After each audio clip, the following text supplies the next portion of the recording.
Our Dope Future by Tulathimutte. What up? So this is sort of a long one, but I figured all you good folks might help me get a couple things straight that have been nagging me recently. I, 37 male, am a serial entrepreneur, inventor, and futurist. Has been his own boss since age 18. I am homeschooled, self-made, visited 29 countries and counting, never touched alcohol, but am a big caffeine junkie. A believer in a stoic outlook on life, dreams big, never wastes time, always has his mind on the next move, and totes family-oriented. A while back I met Allison on a dating app. She had that wide hip, glowing skin look I'm really bananas AF for, and from the time we matched, I went all out for her, just like everything I do, messaging her for months. One thing about me is I never know when to quit, which is usually good, and sometimes not, as you'll see. Eventually, I scored a reply, and from there I gave her the VIP treatment. Her profile said she was a pescatarian, so for our first date, I took her out for $200 omakase, flown in from Tokyo, that morning. She was from Bunghole, Connecticut, and never even heard of omakase, so I knew that this was going to be a good fit, and we got into deep conversation. Most girls aren't used to direct communication since your average NPC is terrified of commitment. But I never waste anybody's time. She was so dazzled by the hard sell that she barely said anything all night and let me take the lead, which suited me fine. When I was a kid, my folks put me in charge of a solo debate club where I'd argue two opposing positions against myself for hours on end, so I can easily chat all by myself if necessary. And it gave me the chance to flex and stunt right away. I gave her the top line. I was homeschooled. And yeah, I know homeschoolers have a reputation for being sheltered and dweeby, but I'd made it a top priority over the years to study modern social behaviors, pop culture, and slang every bit as seriously as I studied Marcus Aurelius and JavaScript. Straight up, I've probably memorized more slang than anyone, so I can get down with people of all ages, races, nationalities, classes, or cultures, and it's always been completely Gucci. I also mentioned I'm 14 years into a plan for early retirement, which unfortunately has held up my other plan to have kids, but that's whatevs because I'm totally waiting for Mrs. Right anyway. And before you roll your eyes, yes, I got to know all about her too. I've iterated on what I call my algorithm for years to make sure I minimize time wasted on chit-chat and footsie. I start with prompts. What was the incident at your high school? Have you ever broken a bone? Do you remember bubble tape? Stuff like that. I like to ask if she paid for her own college tuition, a nice little challenge that gets them in a feisty mood. And when they ask me back, I can talk about how I skipped college altogether to start my first company. Once Allison was all warmed up, I asked her, what are the biggest problems you face in your life? Girls always want to talk about this. Plus, while she's talking, it gives me time to memorize her drink order and eye color. Something I've found makes me look totes on point when I mention it later. At first, she sort of squinted and stuttered like she was trying to describe a new color, but once the 100-year sake hit the table, she opened up and told me all about 1, being in recovery for her eating issues, 2, pining after her former best friend, and 3, getting dumped by everyone she's ever been close to. This was all sweet music to my ears because having problems to solve always gets me jiggy with it. I thanked her for spilling the tea. My second question was, what are your life goals? And she laughed and said she'd settle for health insurance. I said I meant more big picture. Did she want a family, her own place, financial independence? And she said, sure, but that'll never happen. Now I knew I was in. I assured her that I was all about bringing dope people into my life and helping them achieve their goals. Wealth isn't only about private jets. It's about taking care of people. It's about freedom, right? So don't worry. I'm here to help. It's practically my job. At that point, our omakase came, and I helped her appreciate it as fuck. Just think about how every bite is $25, I said. How those fish were swimming off the coast of Japan and Norway while we were brushing our teeth yesterday. Doesn't mindfulness hit so different? Finally, I waited till she went to the bathroom, then pulled one of my more successful routines. I moved over and sat in her seat. And when she came back looking all confused, I pulled her onto my lap, and whispered in her ear that I've never met anyone like her. Someone so exciting and special and on fleek. And I'm not some immature boy like the guy she's dated before. I know what I want, and what I want is you. Now, where other guys might be trying to weasel their way into bed with her, I told her I had to get up hecka early. But I'd like to see her as much as possible any day she's free. Can we lock it down? She said yes. And then as we were parting ways, I saw a good opportunity to flex. Having no siblings, and with parents often out socializing when they weren't homeschooling me, I've always longed for that feeling of always having a homie around. So my first successful startup was Umego, an Uber for friends, where you can hail someone with a clean background check to accompany you to dinner, movies, or parties anytime, starting at 50 cents a minute. At the time, my UX research was finding that users were using it to hire ad hoc bodyguards to escort them home. So we were testing a pivot to personal security, cutting out the human middleman and adding the option to hail a cute robot dog to follow you around, equipped with sirens, cameras, and less lethal personal defense armaments. I called one to see her home safe, chatting with her through the speaker in its neck. By the end of the night, I could tell I had snatched her wig, and we shared a beautiful, impactful kiss that really slapped. I take a 10x approach to everything, and that includes dating. Every date, at least 10 times, is committed as the one before. You could think of me as a romantic accelerationist of sorts. Why wait if it feels right? My name isn't Max for nothing. So for the second date, 5 days later, skirt, I hit her with 2 tickets to Barcelona, departing in 6 hours. She told me she couldn't just bail on her internship. I was like, for real? You're really gonna turn down a free romantic luxury vacation at a top 5 most beautiful city on earth according to TripAdvisor? Business class, Delta one-way, Sky Club? Access? And lie-down seats? Yeah, didn't think so. Fast forward 16 hours later and we're going dumb and ham in Las Ramblas, rolling deep to all the nice spots, vibing at the big disco church and the wavy houses. We got our drink on and our photos on, and our culture on. And I made sure to hook it up with a sangria and manchego cheese, and Russian salad at every meal to help with her food issues. When we toured the Palau Nacional, I said the classical architecture was worst ass, and she looked confused. So I explained it meant the most possible badass, and she literally died. That I thought was the best leading indicator of our long-term compatibility. I was always making her laugh, without even trying. The first night we spent together, I could tell she still had some doubts, so lying in our executive suite, I let her know that I understood she was probably used to seeing life as this big struggle, a set of limitations, people telling her who she should be and what she can't do, telling her she has to be someone else if she wants to deserve love. Well, that's over, I said.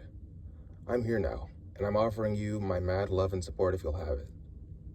She started crying and saying nobody had ever said that they believed in her. Poor girl. All she ever needed was someone to gas her up. Needless to say, the rest of the night was goated. I even snuck her ring size with some dental floss while she was sleeping. Like I said, 10x. Bet. Anywho, the trip was tight, many memories made, and after we got back, things between us were reasonably lit. We texted every day for the next few weeks, and I made sure to consistently give her mad props, had her send me photos of her OOTDs, just so I could say she was a smoke show dime serving fish and doll. I made sure to read the wiki for every movie and book she mentioned, so we'd always have things to talk about. And had flowers delivered to her place so often she had to tell me to stop because her roommates were whiling. Not long after, she was let go from her magazine job, probably because they didn't offer sick days, and we'd left for Spain with a quickness. She was feeling sadsies about it, but in my head, I was thinking, that's an entry-level job in a dead-end industry. Like for realsies, who reads magazines? When was the last time you walked into a store like, gee whiz, I really want to buy a magazine? So if you ask me, getting fired was a net pause. Success is built from 1,000 failures, I reassured her by saying. Next time we met up, she surprised me by saying we couldn't see each other anymore. She was planning to move back to Connecticut. I was like, heck nah. Why not just move into my crib? A better deal than her roommate shoebox, that's for sure. Now, I didn't want to scare her off, so I pitched it like this. Getting people set up for success is what I'm all about. So let me pimp your life. Let me pimp your life. See it as an investment into your goals. I'll pay your bills for 6 months, and if at any point you're not happy with where you're at, we can find you an even nicer place to live. I'll front the deposit. Why? Because I stan you. I'm your simp. I freaks with you heavy. And that is no cap whatsoever. As long as you make this one promise, will you work together with me as a team to pursue your life goals? Deadass? It actually took a pretty lame amount of arm twisting, considering how generous my offer was. Even after I left to take a shiznit and came back, she still hadn't made up her mind. Actually, she didn't give me a straight answer until the day before her lease was up. But whatevs. A promise is a promise. And soon after that, we were officially cuffed, and she was my shawty. Luckily, she had barely anything to move since she mostly used her roommate's appliances and furniture. After I persuaded her to unload her books, no shelves at my place, switched to paperless ages ago. All her stuff fit into 4 IKEA bags. We hit a snag when I found out she had a cat. I told her I had a lot of prototype furniture inventory from one of my startups that I couldn't risk damaging. And to make it easier for her, I slipped her roommates 5 bands to look after it until we figured something out. When we first stepped up in my hizzy, she seemed surprised at how small it was. I live in a hyper-efficient 1-bedroom, which minimizes upkeep, and you don't get rich paying rent. She asked me why there was no bed in my bedroom, which gave me the chance to show her how my bed folds out of the wall. A hyper sleep pod of my own design with a body-conforming memory foam cavity that allows you to sleep at a 20-degree decline, decompressing your spinal cord and increasing blood flow to the brain. I told her I was already customizing one tailored exactly to her body, which I had measured while she was sleeping. In parentheses. Since the closet was full, I let her keep her stuff in the oven, which I never used anyway. I also gave her a very nice clean pink microfiber towel that my last shawty had left behind. So she was all set up, or so I thought.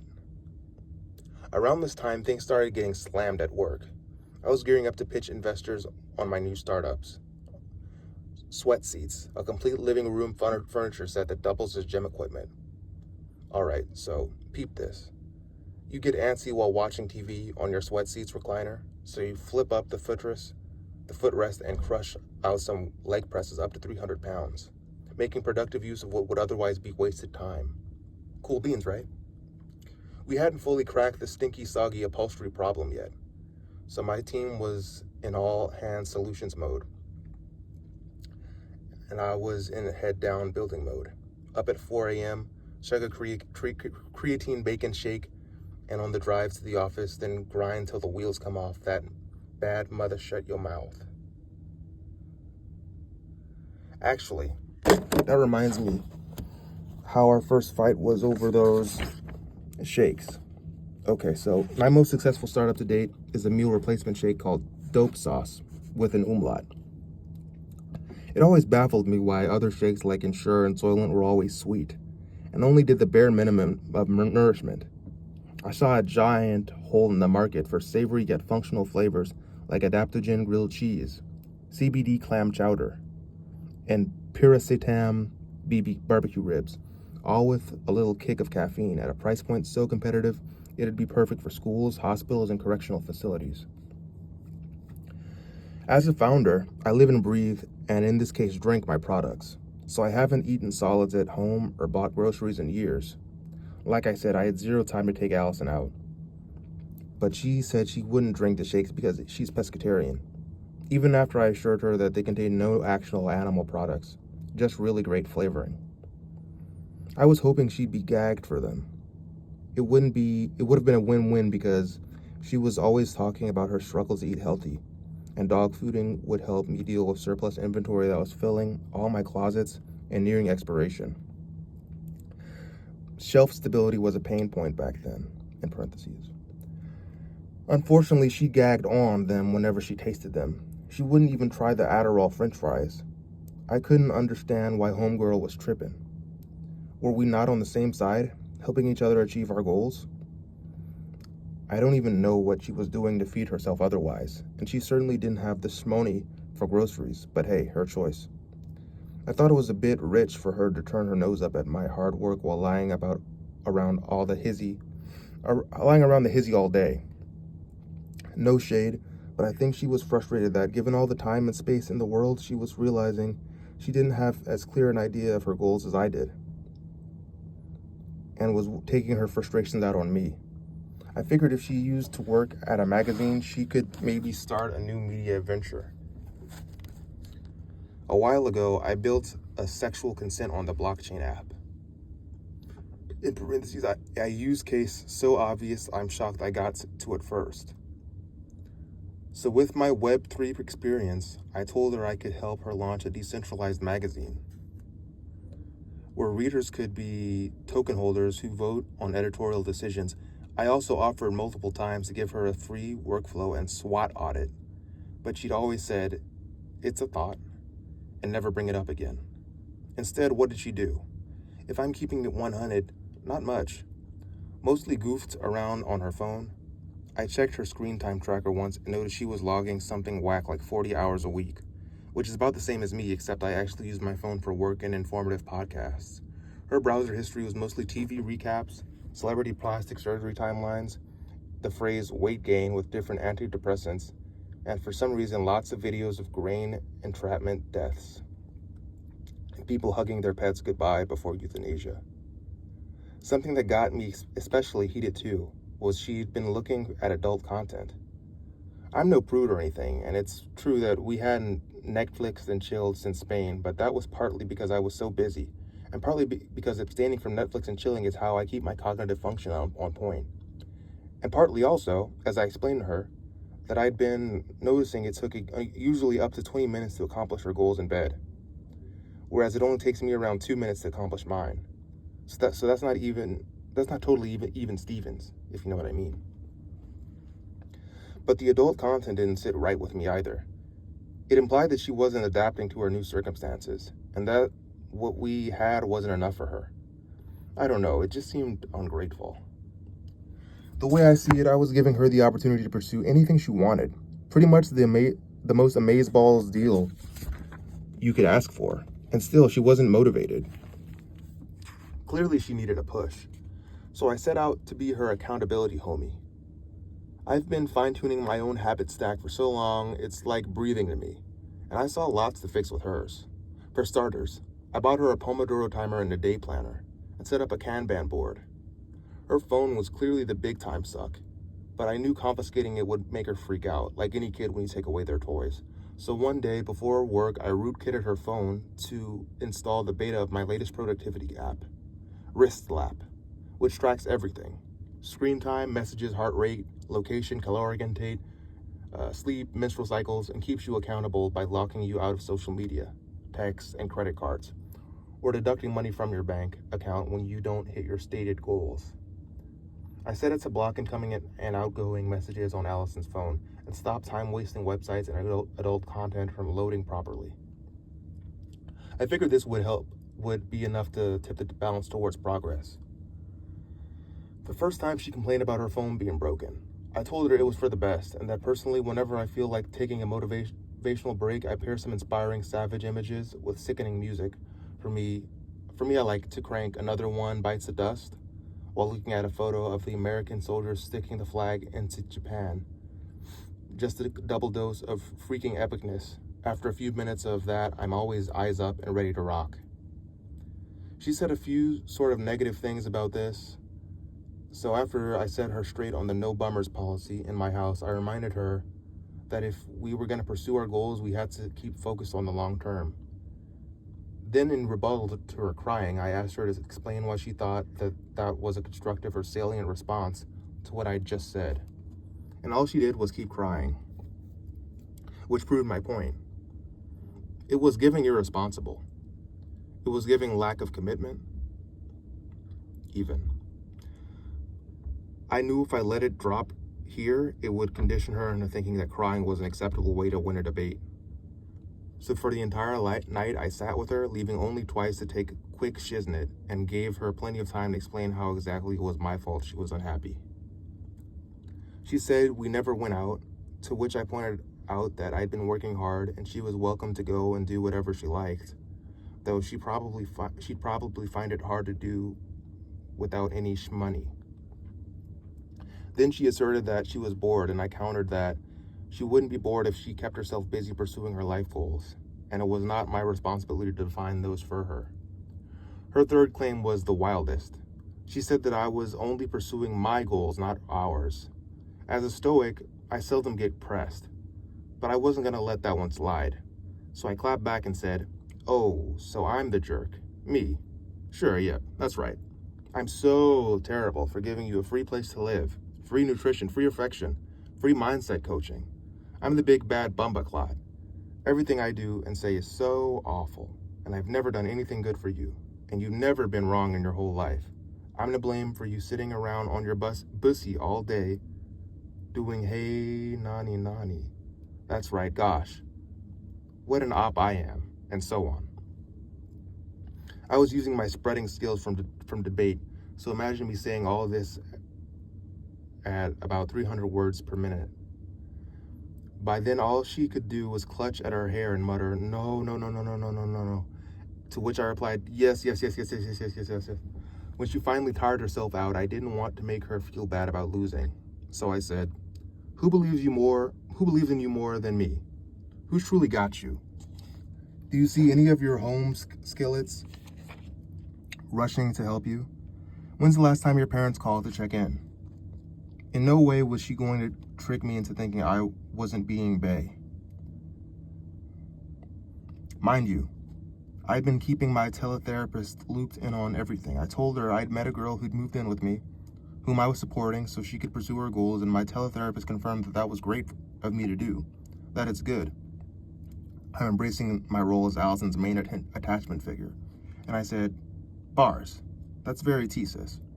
That's exactly what I am, and I'm her main attachment figure, and I'm embracing it. Go off. Slay queen."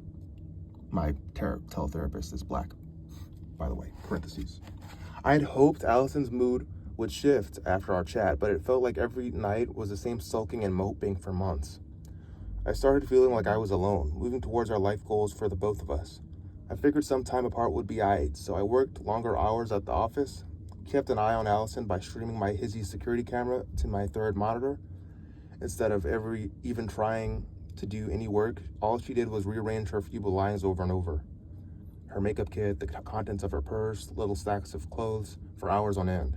Then weirdly, she'd take a spray bottle and her pink microfiber towel and wipe circles on the media console in the living room over and over. Sometimes I'd catch her lips moving, but no sound would come out.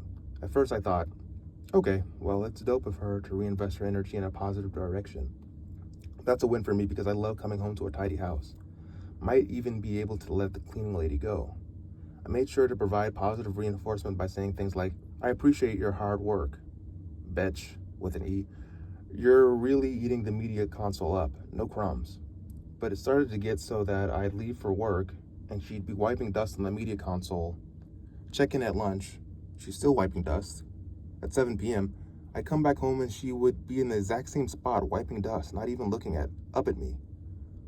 On God, I thought maybe it might have been a stubborn stain, but I checked and nothing was there. It was freaky deaky.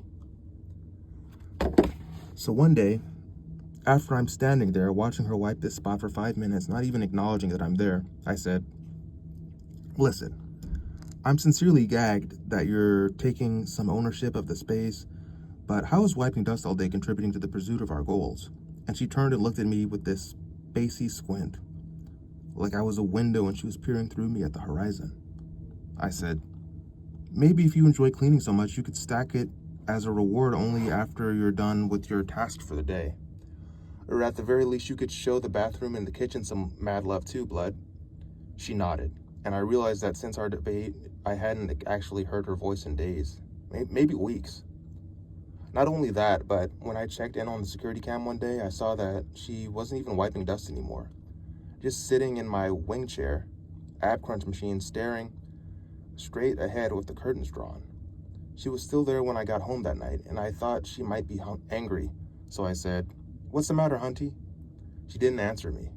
So I repeated myself until her pupil suddenly became enormous and she said, "I'm meditating." At this, I thought, alrighty then, maybe it'll help clear her mind. So I left her alone and went to take a shiznit. But on my way back from the can 40 minutes later, she was still in the same pose. It was wild seeing her sit there for so long, in complete silence.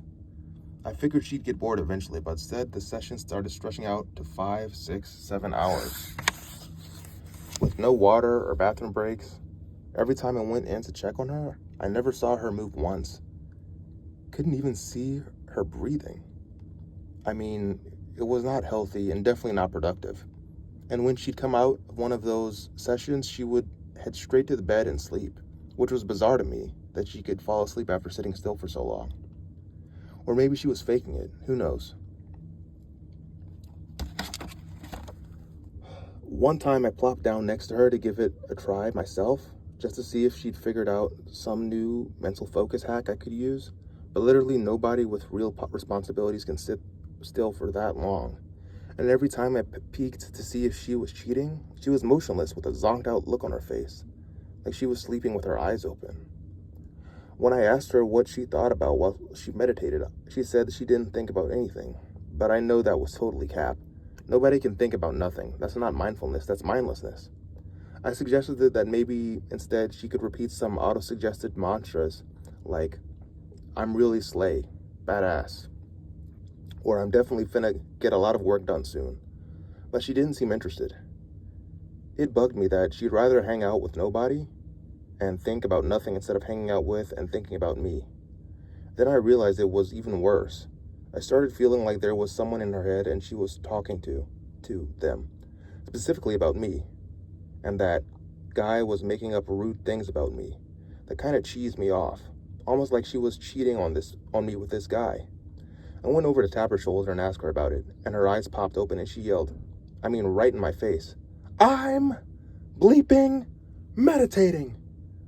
And I started to suspect that this new urge to meditate was from her being Netflix and unchill, so to speak. So I asked if she would like some back shots, and she completely snapped at me. I don't usually like raising my voice, but she was the one who took it there. And I wasn't hollering at her so much as I was hollering at the guy in her head. So after I reminded her that the no bummers policy included cuss words, I dipped. For 3 weeks, it was like this. Even worse than the silent treatment. She didn't even seem to be aware when I was in the room. Like one time, when she headed to the bathroom, I tried blocking the doorway, and she bumped into me and acted confused before slipping past under my arm. I was starting to worry. Like maybe she was secretly harboring some genetic predisposition towards being Delulu, even though the cheek swab I took in her sleep didn't turn anything up. So I opened Wristlap to figure out who her closest homies and family were. Based on the people who'd been texting her, I reached out to them from my own phone to tell them that, as her main attachment figure, I'd been finding her behavior somewhat sketchtastic, and asked if they knew of any good hacks to snap her out of it. I was pretty steamed that instead of responding to me, they tried going behind my back and texting Allison instead to ask how she was. No biggie. I just backdoored her phone and, posing as Allison, texted them what I was going to say anyway, which is that she was going through a hard time, but fortunately being taken dope care of by me, and given the first real chance in her life to pursue her goals, and she didn't know where she'd be without her bussin' boyfriend. They said they were glad to hear that, but were still worried about her and wanted to come check in on her, and asked where they could visit her. I considered that idea mad sus, since they were the ones who'd probably got her twisted like this in the first place. So I disabled SIM tracking on her phone, just in case it went RoboCop mode.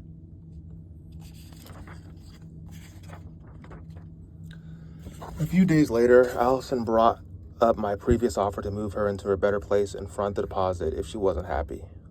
I'd kind of forgotten about that since it was months ago, which is centuries in startup world. But fair's fair.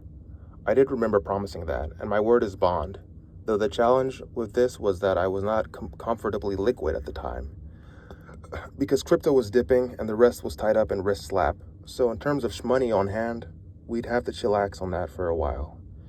And where was she was going to find a better bargain than living here regardless? To me, it sounded a lot like she was trying to piece out of her promises, and I wasn't going to let herself down. If she didn't want to fight for our goals and our relationship, then I was going to step up for the both of us. So when she said I was breaking my promise to her, I said, well, excuse me, but I never said I'd be able to help you move right away. And anyway, my therapist says relationships are about give and take, having each other's backs, intimacy and trust. No secrets, no running and hiding, which is all you've been doing since you moved in. I showed her all the pictures of us I'd posted from our Spain trip and how many likes they'd gotten from her homies. It was clear that everyone thought our relationship was poggers. Plus, did she think they were still going to want to hang out with her after ghosting them for months? And what was she going to tell her parents, who were #Team Max, ever since I booked them a cruise to Saint Martin? That she was going to leave the guy who wanted kids and had been paying her bills for how long now, at her big age. Lastly, she said a few hurtful things. She said I was criticizing her for not pursuing her goals, but what are your goals? To start a bunch of stupid companies and reinvent a crap nobody needs just to make a crap load of money you won't even spend on anything fun? This was totally specious, of course, but I accept that it was my fault for not articulating the full scope of my goals earlier on. I'd been planning on saving it for our first anniversary, but I wanted to let her know what she'd be leaving if she walked out the door, so I dropped the mother of all truth bombs onto her. These are my goals, I said. The instant I hit retirement at age 40, I want to start having kids, just like you do. As many at a time as IVF will safely allow, until we hit a dozen. 4 per gestation cycle would strike the ideal balance between fast and feasible. I want us to all live under the same roof in a big mothership that takes care of everything we need. Allison would be the household COO, running admin and housework, which she obviously enjoys, and I'd be CEO, overseeing our kids' education from birth. We'll wake up at 5 a.m., chug our shakes, engage in physical and mental enrichment, and get our yeeks in bed at the stroke of 8. As soon as the kids acquire language, we'll start them on an actually useful curriculum focused on biz dev and stoic thought that will give them a massive edge on public schoolers. Picture everyone happily sweating away at their custom desks/treadmills as they absorb meticulously curated high-quality podcasts at 2.5 speed. Right when they're old enough, I want each of our dozen kids to start having a dozen kids of their own. Each family in their own house, every house in the same neighborhood. Each kid raised exactly like ours. You and I would be on each family's board of directors, making the appropriate modifications to behavioral stacks and educational regimens to stay current and competitive. And each of that gross of grandkids will have a dozen kids of their own. And so on until after 9 short generations, we're talking about 5 billion or 5,159,780,352 beautiful homies to be exact. Naturally, we can expect some deviation along the way with the descendants' individual fertility and sexual orientation, but I don't see that as a major obstacle with the advanced surrogacy and gene editing tech I'm developing now, which, even if our descendants choose to mate outside of the family, could make each generation identical or even improved on the previous, minimizing whack aberrations and maximizing dank traits. And how, she might ask, do I know our descendants would willingly stick to such a plan? Because we'll be around overseeing things the whole time, with our regimen of caloric restriction, cybernetic augmentation, strength training, dope sauces, chili dog autojuvenation blend, and daily blood transfusions from our youngest offspring. There's no reason we couldn't live to a spry 200 years. And if we can get the generational turnover to 18 years or even faster depending on the local age of consent, then I, or some lossless copy of our minds and bodies and whatever thinking substrate should be around to keep things litty-titty. And on top of that, we create strong barriers to leaving. My plan is to eventually prohibit all currently existing languages and design our own new proprietary language streamlined for the post-textual age, built on a lexicon of intuitive and info-dense pictographs, or emojis if you will. Plus, I'd make it known that anyone who quits the family or associates with quitters would be disinherited from our global empire, losing the only social world they've known for their whole life.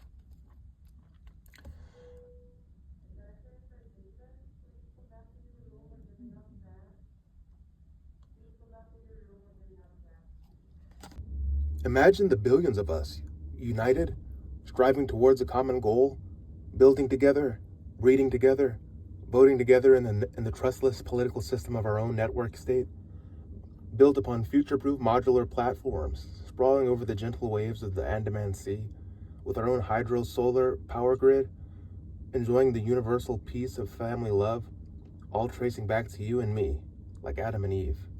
Only far more impressive, because instead of some magical cloud man giving us everything, we're going to grind our way to Eden. And those are my goals, period. But, I said to Allison, before any of this can happen, we're going to need to deliver those Gen 1 babies on a tight turnaround, and that's going to take a lot more commitment than I'm currently seeing here.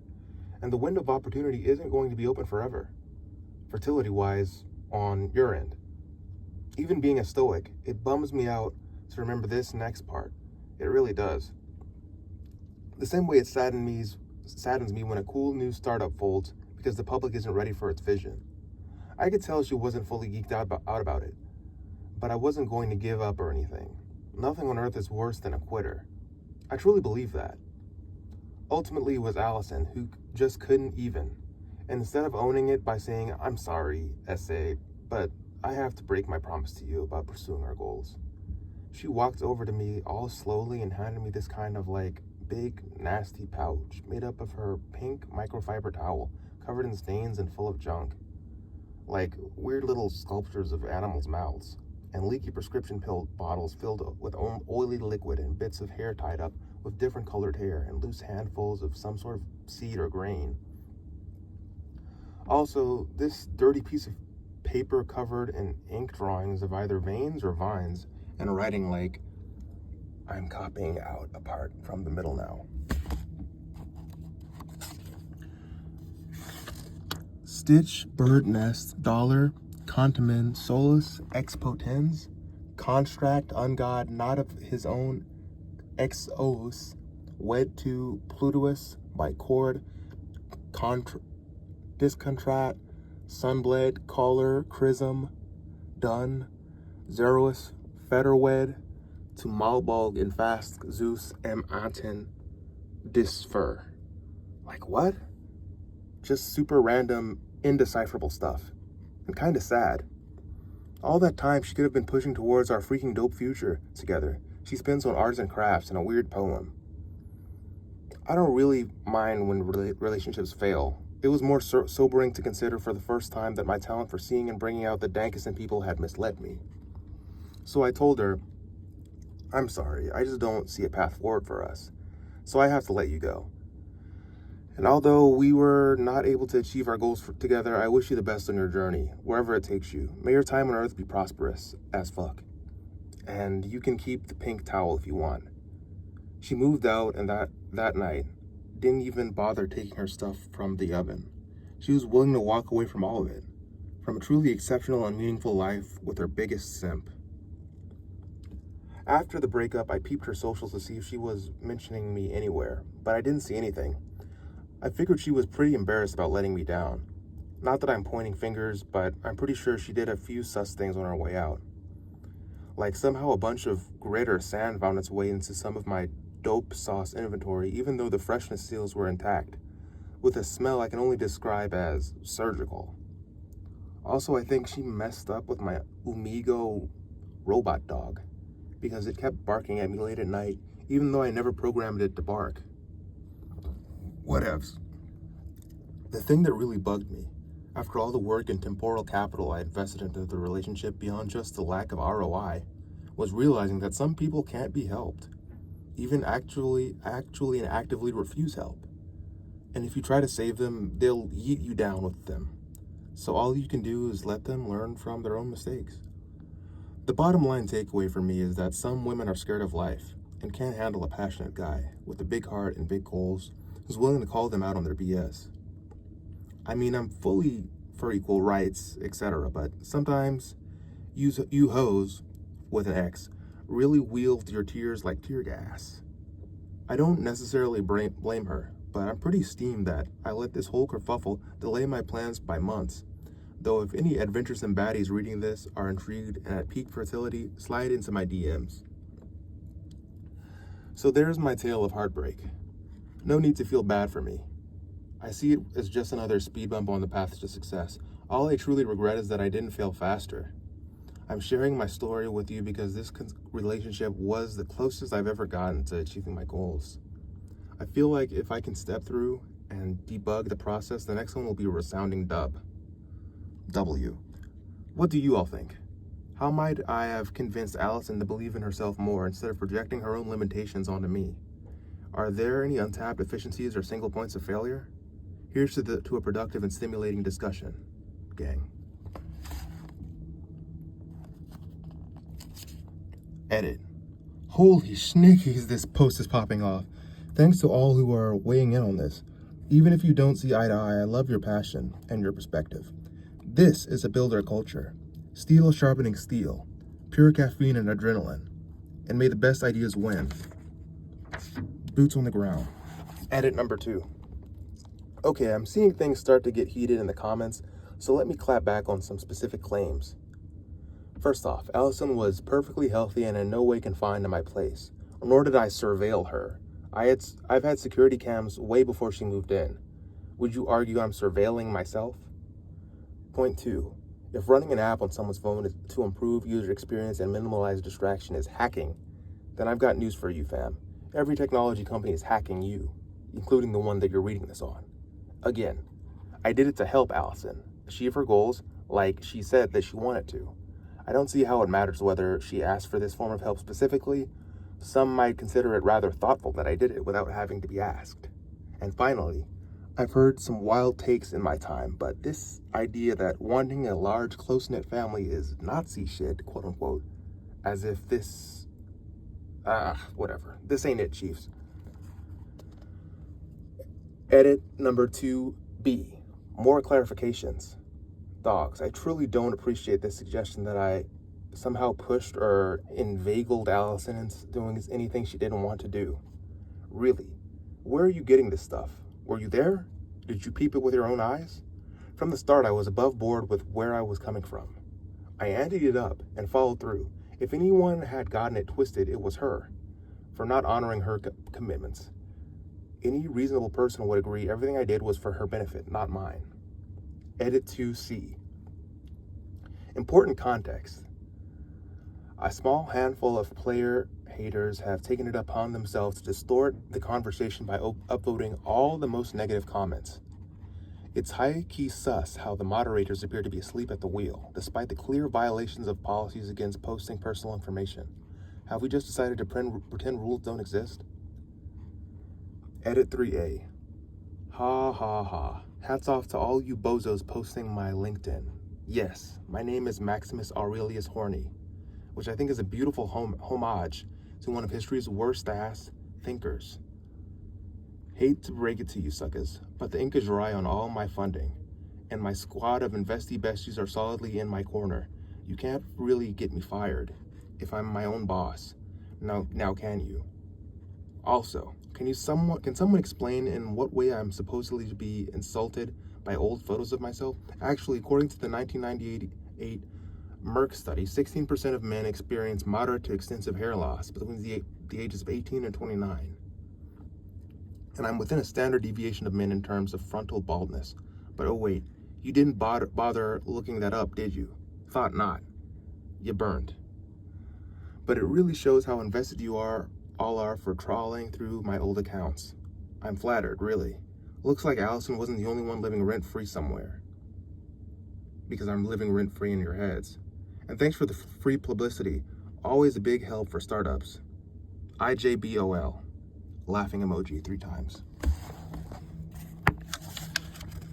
Edit 3A. If the mods won't step up, I guess I'll have to do it myself. Fine with me. I'm used to doing everything myself anyway. It's kind of my whole deal if you haven't noticed. For the handful of folks taking a more considered view of things and debating in good faith, mad props to you. I'll be continuing the conversation at this link here, at Seneca's Revenge, my private chat server for Stoics, entrepreneurs. If you enjoy debate, time hacking, longevity science, laser, tag, and extended BBT Young Sheldon universe, and the occasional hilarious image macros, vamos mi gente. DM for the password. Edit 4. Okay, circling back to this thread. Some bad actors have seen fit to infiltrate my private chat server, post offensive and disturbing material, and circulate misleading screenshots. So once again, it falls upon me to clarify. I'm not responsible for any racist/misogynistic content posted there. Just because I happen not to be ashamed of being a white boy does not mean I believe in women farms or Semitic expulsion or 10,000-year-old Anglo-Scandinavian imperium. I'm certain that these posts were part of a black propaganda op to defame me, and I spent the better part of last week mopping up the mess. More wasted time. Also, the posts that were attributed to me were taken completely out of context. For instance, when I posted that hoes aren't always best suited for organization tasks, I literally just meant it on the level of spatial cognition. Look up sex differences in chronometric mental rotation study for yourself. Either you believe in science or you don't. Alright, edit 5. Welp. I see that everyone's new problematic fave Allison has opted to take the low road in the comments and opportunistically roll with the bizarre revisionist history of our relationship. And not only that, but track down every shoddy I've ever dated and get them to join the dog pile. If you want to blindly side with them over me and my female teletherapist, who is black, be my guest. Playing the victim is a great way to get people to care about you without accomplishing anything. Seems like,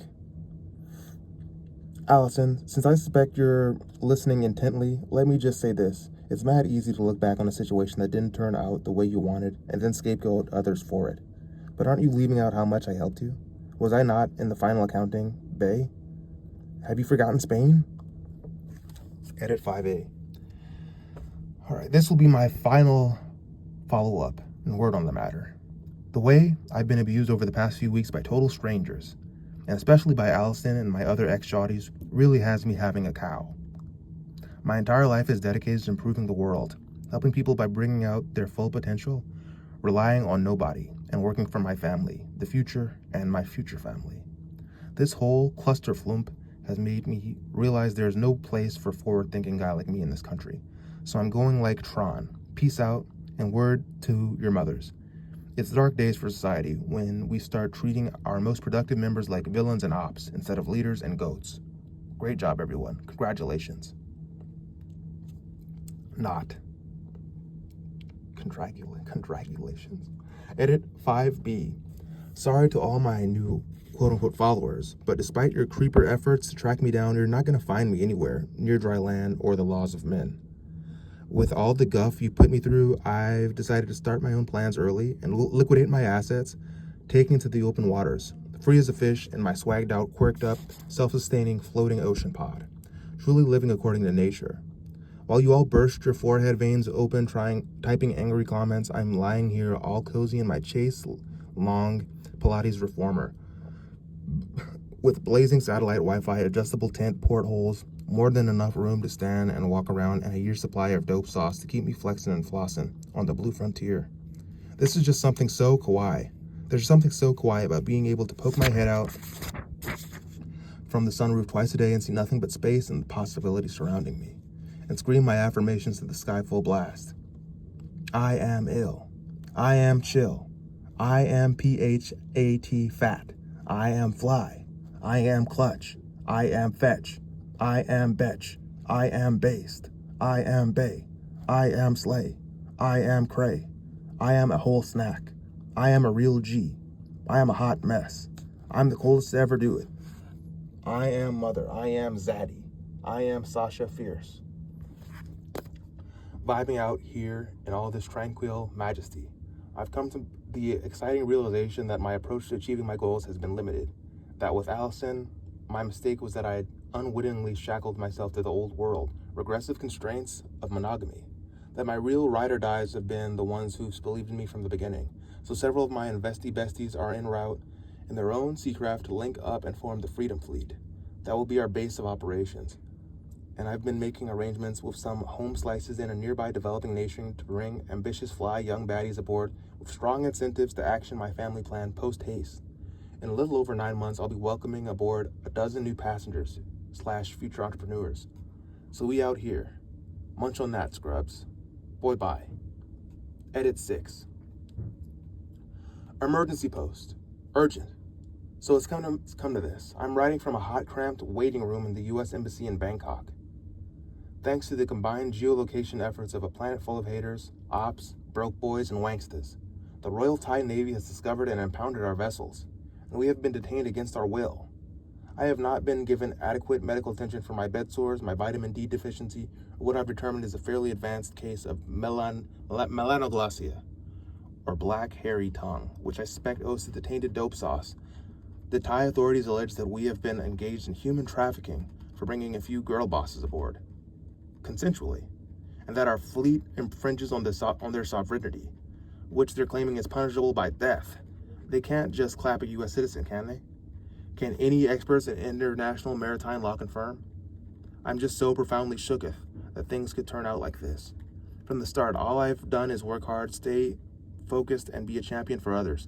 All I wanted was freedom, a family, and a productive and happy community. And everyone supported me.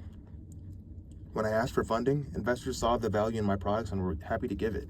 When I offered Allison my love and resources, she has accepted them for a while. I designed, I built, I gave, and people took. Always. And now somehow I'm the pirate? From all quarters, I have been dissed.